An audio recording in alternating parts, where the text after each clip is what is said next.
Problem से solution तक, astro तक, नो योर फेट। ओम नमः शिवाय। मैं हूं ज्योतिषाचार्य के एम सिन्हा और एस्ट्रो तक पर आप सभी का बहुत बहुत स्वागत है। तो सबसे पहले हम बात करेंगे, इंपॉर्टेंट टॉपिक है और ऐसा टॉपिक जिस पर आपको क्लियरिटी होनी चाहिए, क्योंकि सूर्य ग्रहण और चंद्र ग्रहण पर आपने बहुत सारे वीडियो देखे होंगे। सूर्य ग्रहण और चंद्र ग्रहण में आपको यह जरूर बताया गया होगा, बेसिकली सूर्य ग्रहण पड़ रहा है तो मैं सूर्य ग्रहण का एग्जाम्पल यहां पर लूंगा।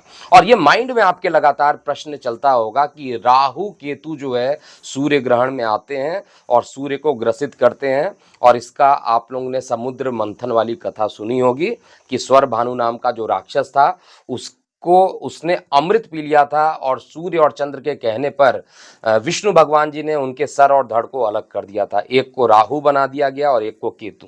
क्योंकि ये अमृत पान कर चुके थे इसलिए इनका जो डेथ था वो कभी हो नहीं सकता था, इसलिए ये आज भी ब्रह्मांड में इनको स्थापित कर दिया गया। ये तो हमारी पौराणिक कथाओं में मेंशन्ड है। आइए हम इसको एस्ट्रोलॉजिकली भी समझते हैं और इसमें एस्ट्रोफिजिक्स के रूल को भी देखते हैं। कब पड़ता है ये ग्रहण, और इसको देखने के बाद आपकी जो सोचने की जो टेंडेंसी होगी ग्रहण के प्रति वो ज़्यादा वो क्लियर होगा। क्योंकि जब तक कॉन्सेप्ट क्लियर नहीं होगा तब तक आप 10 तरीके की बातों को सुनिएगा, 10 तरीके की बातों को फॉलो कीजिएगा। अगर आपका कॉन्सेप्ट क्लियर है तो आपको किसी प्रकार की कोई परेशानी नहीं होगी। तो आइए हम एग्जांपल लेते हैं, एक मॉडल लेते हैं जिसमें सूर्य ग्रहण आपको दिखाई देगा। तो यहाँ देखिए एक सिंपल एक मॉडल है और इस मॉडल में आपको दिखाई देगा ये सूर्य है, ये चंद्रमा है और ये पृथ्वी है। तो जब सूर्य और पृथ्वी के बीच में चंद्रमा आ जाते हैं, जब सूर्य और चंद्र के बीच में पृथ्वी आ जाते हैं और हम कहां पर बैठे हैं, वी आर द ऑब्जर्वर। हम ऑब्जर्वर के रूप में ये टॉपोसेंट्रिक पोजीशन पे बैठे हैं, मतलब कहीं ना कहीं अर्थ के सरफेस पे हम बैठे हुए हैं। अब वहां से मैं ऑब्जर्व करने वाला हूं। जब मैं ऑब्जर्व करूंगा, सपोज कीजिए कि हम लोगों में से कोई भी पृथ्वी पर यहां से ऑब्जर्व कर रहा है, तो जब ऐसे दिखाई देगा तो आपको ये तीनों एक रेखा में ये दिखाई देंगे। यानी सूर्य भी दिखाई देने वाला है, चंद्र भी दिखाई देगा और पृथ्वी भी दिखाई देगा। और लोग इस प्रक्रिया को कह देते हैं कि ये तो सूर्य ग्रहण यहाँ पर लग गया। लेकिन ये अधूरी बात है। इंपॉर्टेंट बात क्या है इसको समझिएगा, और जिनको नहीं पता है वो ज़रूर नोट कर लीजिए। मैक्सिमम लोग इसको जानते होंगे, जो नहीं जानते हो उनको नोट कर लेना चाहिए। इसमें सबसे पहला तो प्रश्न आता है कि राहु केतु कहाँ आ गए। सोचने वाली बात भी है कि राहु केतु तो दिख ही नहीं रहा है। आपको जो मैंने मॉडल दिखाया उसमें आपको सूर्य दिख रहा है, चंद्र दिख रहा है और पृथ्वी दिख रहा है, राहु केतु तो कहीं दिख नहीं रहा है। और नव ग्रहों की श्रृंखला में हमारे ऋषि मुनियों ने राहु केतु को बहुत बड़ा स्थान दिया हुआ है। राहु केतु आपके लगन चार्ट में या किसी भी प्रकार के षोडश चार्ट में आपको दिखाई भी देते होंगे। तो राहु केतु का जब एग्जिस्टेंस ही नहीं है तो ये ग्रहण कैसे लगाते हैं इसको समझिए, बहुत इंपॉर्टेंट है। प्रत्येक महीने में 2 बार ऐसी कंडीशन बनती है जब सूर्य और पृथ्वी के बीच में या तो चंद्रमा आ जाता है या सूर्य या चंद्रमा के बीच में पृथ्वी आ जाती है। प्रत्येक 2 बार ऐसी फिनोमेना होती है। तो आपको ऐसा लगता होगा कि 2 बार तो मतलब कम से कम प्रत्येक महीने में एक सूर्य ग्रहण लगेगा, एक चंद्र ग्रहण लगेगा। ऐसा नहीं है। होता क्या है, जो हमारा अर्थ है इसको फिर समझिएगा यहाँ पर जो, और केवल आपको कंसंट्रेट जो करना है, जो आपको ध्यान देना है, केवल पृथ्वी पर ध्यान देना है और चंद्रमा पे ध्यान देना है और किसी चीज पर आपको ध्यान नहीं देना है। पृथ्वी का जो ऑर्बिट होगा, पृथ्वी जो मूव करेगी इस तरीके से मूव कर रही, ऑर्बिट जो है पृथ्वी का इस तरीके से ये मूव कर रहा होगा।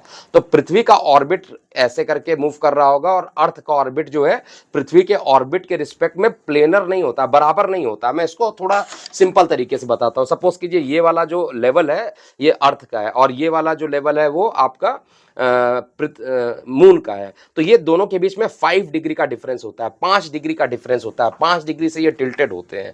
जब ये 5 डिग्री से टिल्टेड होते हैं तो आप 2 सर्किल बना लीजिए, 2 रबड़ बैंड ले लीजिए। बड़ी सिंपल सी बात है, 2 रबड़ बैंड ले लीजिए बड़ा सा, एक रबड़ बैंड रखिए और दूसरा रबड़ बैंड भी उसी के साथ रखिए, लेकिन उसको 5 डिग्री से झुका दीजिए। तो आपको दोनों जगह पर पॉइंट कटते हुए दिखाई देंगे। एक को नॉर्थ नोड कहते हैं, एक को साउथ नोड कहा जाता है। एक को राहु की संज्ञा दी जाती है और एक को केतु की संज्ञा दी जाती है। स्किप करना तो बहुत मुश्किल है, पर लाइफ की प्रॉब्लम्स का सलूशन ढूंढना आसान। प्रॉब्लम से सलूशन तक, एस्ट्रो तक, नो योर फेट।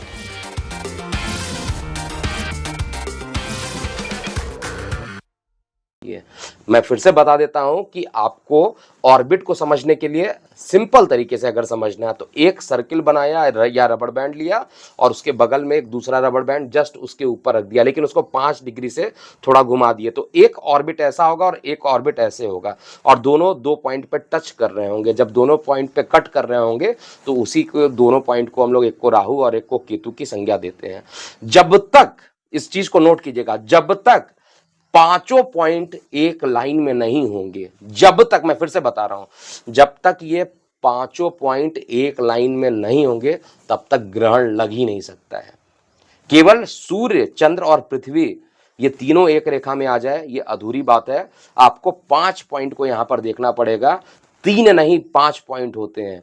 एक तो पृथ्वी हो गया, एक चंद्र हो गए, एक सूर्य देव हो गए और साथ में 2 नोड बन गए, एक राहु और केतु। ये पांचों जब तक एक लाइन में नहीं आएंगे ग्रहण लग नहीं सकता है। और इसका जो इफेक्ट होता है जब ये एग्जैक्टली नोड, जिनको राहु केतु की संज्ञा कही जाती है, जब ये एक लाइन में आ जाते हैं तब होता क्या है कि चंद्रमा का जो छाया होता है, चंद्रमा पर जो सूर्य की रोशनी डायरेक्ट पड़ती है तो उसकी जो छाया होती है वो पृथ्वी पे पड़ने लगती है। अब पृथ्वी पे अकस्मात क्या हो जाता है, अंधकार हो जाता है।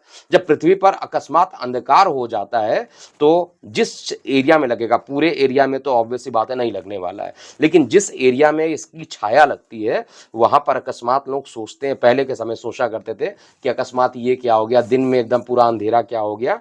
तो ये प्रथा बन भी सकती थी कि भाई बाहर नहीं निकलिए, इस तरीके की घटनाएं होती रहती हैं और अगर ऐसी घटना होगी तो आपको बाहर नहीं निकलना है। लेकिन फिर भी यहाँ पर जो प्रोसेस होता है, क्योंकि आज हम लोग सभी लोग इसकी बेसिक चीज़ों को जानते हैं कि यहाँ पर अम्ब्रा और पेनम्ब्रा का कॉन्सेप्ट बनता है। डार्केस्ट पार्ट को अम्ब्रा और जो लाइटेस्ट पार्ट उसको हम लोग पेनम्ब्रा कहते हैं।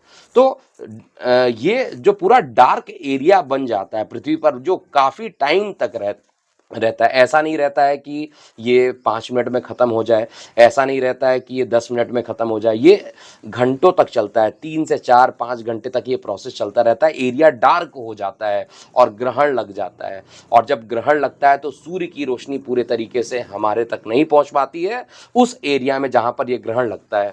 और सूर्य की रोशनी अगर नहीं पहुंचेगा तो सूर्य जो है हमारे लिए क्या कहलाते हैं, जीवन दाता कहलाते हैं। जीवन मिलता है, सूर्य के अंदर इतनी रेज होती हैं, जितनी इलेक्ट्रोमैग्नेटिक वेव्स होती हैं वो सभी रेज हमारे तक नहीं पहुंच पाती है और प्रत्येक रेज का अपना अपना एक फिजिकल सिग्निफिकेंस होता है।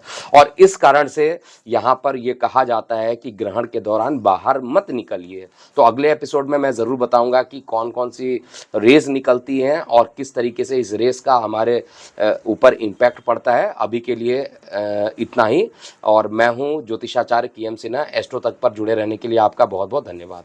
ओम नमः शिवाय। एस्ट्रो तक ऐप पर आपको मिलेगा भविष्य से जुड़े हर सवाल का जवाब। डाउनलोड कीजिए एस्ट्रो तक ऐप और चुटकी में जुड़िए इंडिया के बेस्ट एस्ट्रोलॉजर से।